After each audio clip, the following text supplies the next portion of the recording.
Welcome to the UK Car Driving Theory channel. If you're preparing for the UK Car Driving Theory Test or the Practical Driving Test, understanding road markings is essential. These markings are not only important for passing your theory test, but are crucial for driving safely on the roads. In today's video, we'll break down the key road markings you need to know. Let's get started. First, let's talk about the center line. On a single carriageway road, you'll typically see a broken white line running down the center. This center line separates traffic moving in opposite direction.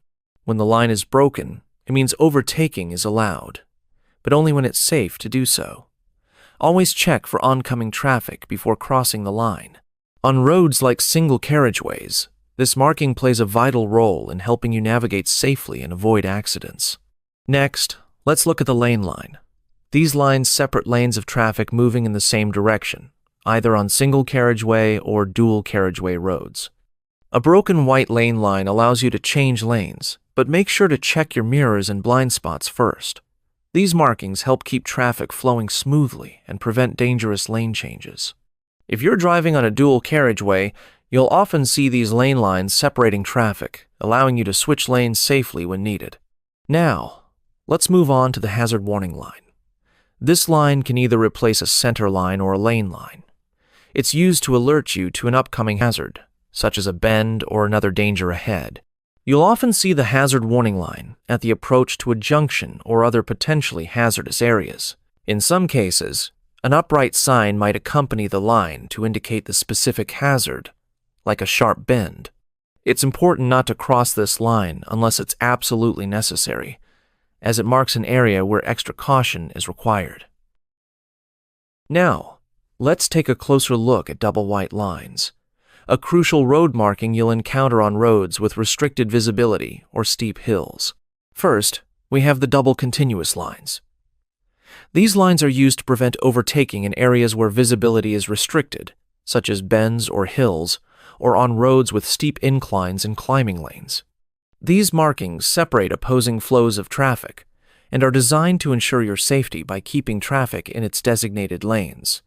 When you see double continuous lines, you must not cross or straddle them unless there's a specific reason, like turning into a side road or property, avoiding a stationary vehicle blocking the lane, or overtaking a slow-moving vehicle such as a pedal cycle, horse, or a roadworks vehicle moving at no more than 10 miles per hour.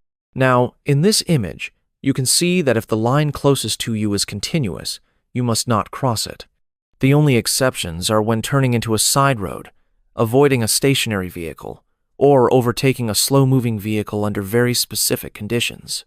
However, in this next image, if the line closest to you is broken, you can cross the double white lines to overtake, but only if it's safe. Always make sure to check that overtaking is clear and there are no oncoming vehicles or hazards before you move out of your lane. One important thing to remember is that stopping is prohibited anywhere there are double white lines, even if the line on your side is broken. You cannot stop for any reason, unless you're picking up or setting down passengers, or loading or unloading. In these situations, it's best to park off the main carriageway to avoid causing any obstruction. Next, we'll look at hatched markings, also known as diagonal white lines. These markings are used to separate different sections of the road and provide clear guidance, ensuring traffic moves safely and efficiently. You'll encounter them in places like junctions, approaching traffic islands, and on dual carriageways, where they play an important role in preventing dangerous situations. In this first image, we see diagonal white lines, or hatched markings bounded by broken lines. These markings are often placed in the center of the road to separate opposing flows of traffic. You'll usually find them at junctions, where they help to protect traffic turning right.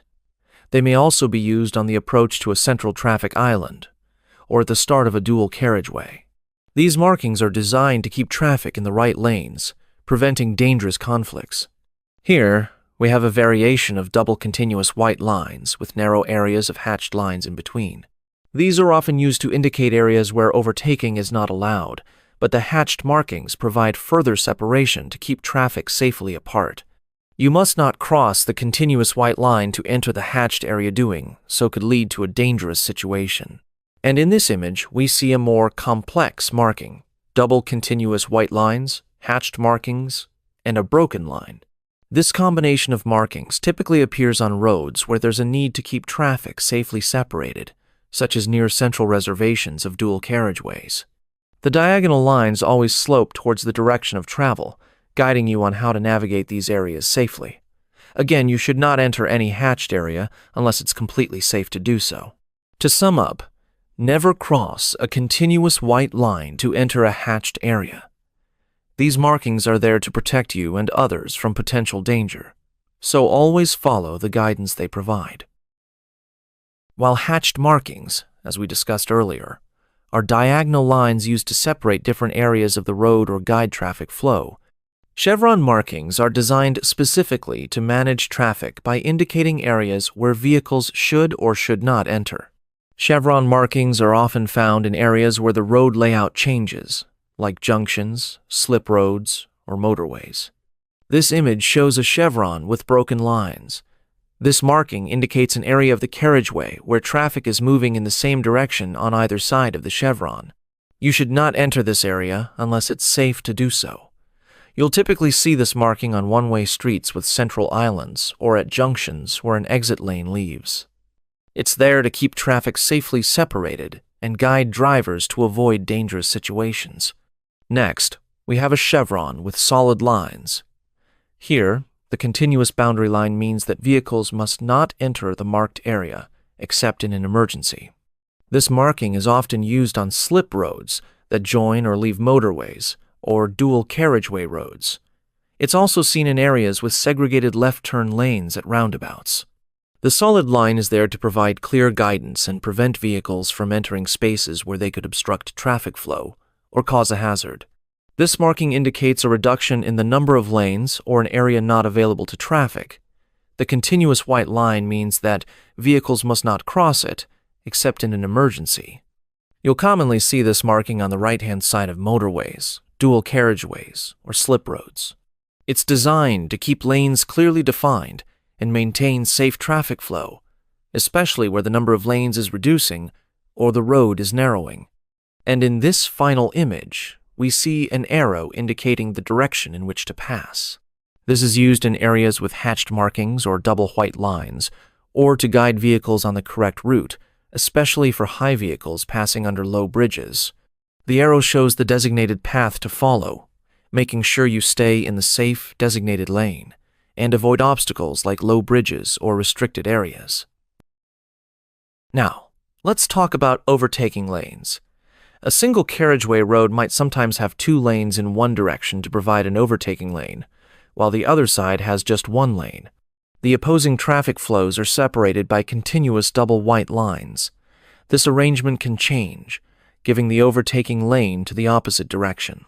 You'll see upright signs to indicate the number of lanes in each direction and show where the overtaking lane ends. Here, we see a road marking at the end of an overtaking lane, where two lanes merge into one. You must not cross the continuous white line and enter the hatched area, except in specific circumstances, just like with double white lines. These areas are designed to separate traffic safely, so it's important to follow these rules to avoid accidents. In this image, you can see that the overtaking lane continues for the distance indicated, with single-lane traffic in the opposite direction. This setup may change as the overtaking lane is provided in the opposite direction. It's essential to always be aware of the signs and road markings to understand when the overtaking lane is active and in which direction. Here, we have a marking showing the end of the overtaking lane ahead. This is where the overtaking lane finishes, and traffic must merge back into the original single lane. Watch for signs indicating this change, as it will help you prepare for the change in lane flow. This image shows single-lane traffic with two lanes in the opposite direction. As we mentioned earlier, the overtaking lane can shift to the opposite side of the road, allowing vehicles in the other direction to overtake. Make sure to always be alert for signs and markings that will indicate the lane change and help you follow the safe path. Just a quick note. Signs on primary routes typically have a green background with white arrows, while non-primary routes use white backgrounds with black arrows. These signs will help guide you along the road and give clear indications on when and where overtaking lanes are in operation. Now, let's discuss road markings along the edge of the road. These markings are crucial for guiding traffic safely, especially when it comes to junctions, exits, and private drives. Let's go through the different types of edge markings you may encounter. Here, we have an edge marking placed alongside the carriageway that is used on the left-hand side of the road, or alongside the central reservation of dual carriageway roads. These markings help define the edge of the carriageway, making sure vehicles stay within their lanes, especially in areas where there are no junctions, exits, or laybys. This image shows an alternative edge marking that features raised ribs, providing both audible and tactile warnings when the line is crossed. These markings are commonly found on motorways and other roads that have hard shoulders or hard marginal strips. They help alert drivers if they are veering off the road, providing an additional layer of safety. Here, we have an edge marking indicating the edge of the main carriageway at a junction where a slip road or lane leaves or joins. It's also used at exits from private drives or laybys, helping vehicles navigate these areas. Additionally, it can be used to divide the main carriageway from a traffic lane that leaves the main carriageway at a junction ahead, often seen in a lane drop situation. This final image shows an edge marking at a junction or an exit from a private drive. These markings are often used in conjunction with give-way markings on the side road to ensure a smooth and safe flow of traffic as drivers approach the junction or exit. Let's now focus on road markings found at junctions. These markings help guide drivers safely when turning or exiting, ensuring smooth traffic flow at intersections. Here, we're looking at a road junction with a right turn lane, and we'll highlight 3 key markings. First, we see a hatched area designed to protect turning traffic. This marking indicates an area that drivers should not enter unless it is safe to do so. It's used to keep traffic clear and to prevent congestion in the turning lane, allowing vehicles to turn safely without obstruction. Next, we have a diverge arrow, which points to an exit slip road or marks the start of a lane for turning traffic. This arrow directs drivers to leave the main road and either follow the slip road or move into a dedicated lane for turns. In some cases, this arrow may be reversed, indicating that the turn is in the opposite direction. Finally, we see a give-way sign, which shows priority at junctions where traffic diverges. This marking ensures that vehicles approaching the junction understand that they may need to yield to other traffic. It helps maintain a safe flow of traffic as vehicles merge or turn at the junction. Now, let's move to motorway and dual carriageway road markings, particularly at junctions with exit and entry slip roads. These markings help drivers navigate these high-speed roads safely when entering or exiting. First, we see chevron markings with a continuous boundary line. These markings are used to separate lanes and prevent vehicles from entering or crossing certain areas. Do not cross these chevron markings, as they are there to protect traffic flow and prevent dangerous lane changes or turns. They help maintain a clear and safe path for vehicles moving on and off the motorway or dual carriageway. Next, we have the diverge arrow. This arrow marks the exit slip road or indicates the start of a lane for turning traffic.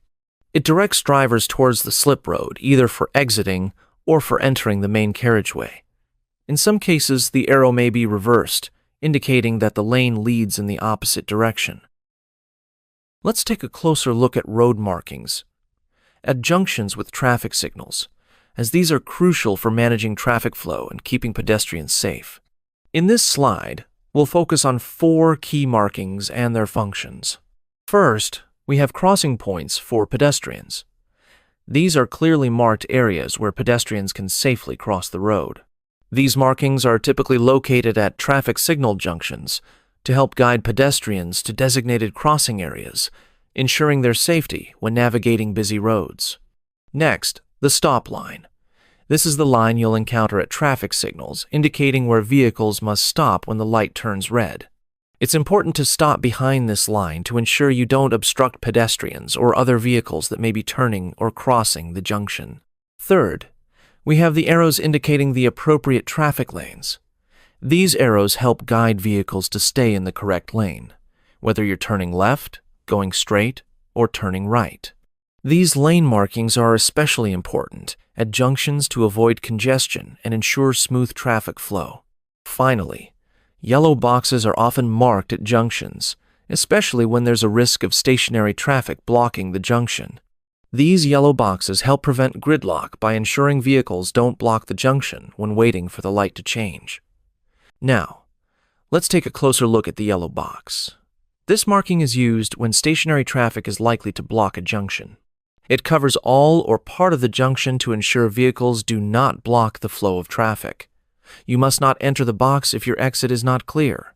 However, if you're turning right at the junction, you can enter the box behind other right-turning vehicles to wait for a gap in oncoming traffic, but only if the right turn exit is clear. Now, let's talk about road markings at conventional roundabouts.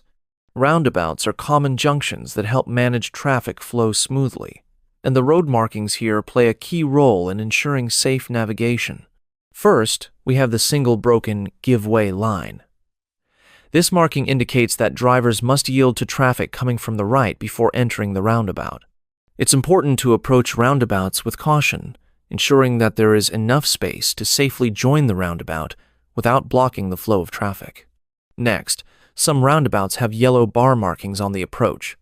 These markings gradually get closer together the nearer you are to the roundabout.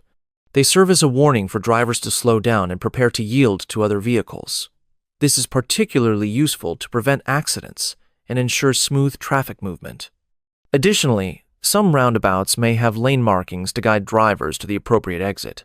These lane markings are often controlled by traffic signals to manage traffic flow more efficiently, especially during busy times. Next, let's look at mini roundabouts. These are typically found on roads with a speed limit of 30 miles per hour or less, and they serve a similar function to conventional roundabouts, but they are smaller in size. A mini roundabout should be treated the same way as a conventional roundabout. This means you must give way to traffic from the right as you approach. It's also important to keep to the left of the white circle, unless the size of your vehicle or the layout of the junction forces you to drive over it. However, avoid doing so unless absolutely necessary. Now let's explore the typical mini roundabout junction. These junctions are common in residential and lower speed areas, and the road markings here help manage the flow of traffic safely and efficiently. First, you may notice the give way triangle marked in the carriageway. This marking reminds drivers to yield to traffic approaching from the right, similar to other roundabout junctions. Next, at a mini roundabout, the give way line is typically a broad, broken line. However, in some cases, you may encounter the conventional double line with an upright give way sign, especially on roads with heavier traffic. The broken line still indicates that you must yield to any vehicles on your right. And finally, there is the mini roundabout upright sign, which is positioned to clearly mark the location of the roundabout, providing extra guidance to drivers approaching the junction. Now, we're looking at road markings at roundabouts, specifically focusing on the central island and segregated left turn lanes. First, we have the central island of the roundabout. This is the area that helps control traffic flow and provides separation between the different lanes within the roundabout. Next, you'll notice a segregated left turn lane. Some conventional roundabouts feature these lanes to allow drivers to take a left turn without giving way to traffic already circulating within the roundabout. These lanes are often separated from the roundabout by a solid island or chevron markings. Where chevron markings are used, and they are bounded by continuous lines, vehicles must not enter the area except in an emergency. It's essential to choose the correct lane well before reaching the roundabout to avoid any last-minute lane changes. And remember, a directional sign will often be placed in advance of the junction to indicate if there's a segregated lane for turning left. In this section, we're looking at how road markings help guide drivers through different traffic lanes at junctions. Firstly, we have the left arrow marking, indicating a lane where traffic is meant to turn left at the junction. The ahead arrow marking directs traffic to continue straight through the junction. Next, the right arrow marking is used to guide vehicles turning right at the junction. Sometimes, lanes may serve multiple purposes. For example, A lane marked with both a left and a head arrow shows that vehicles in this lane can either turn left or go straight ahead. The lane may divide later on, depending on the traffic flow. Similarly, a lane with both an ahead and right arrow means drivers can go straight or turn right, depending on the markings and their position. Finally, the left and right arrows indicate a lane where vehicles can either turn left or right at the junction, offering flexibility for drivers in the same lane. These markings are essential in ensuring smooth traffic flow and help prevent confusion at junctions, guiding vehicles to the correct lane based on their intended movement. In this section, we explore the traffic lane markings that help guide drivers towards their intended routes at junctions. First, we have compulsory traffic movements at a junction. These markings apply either to specific traffic lanes or to all lanes approaching the junction.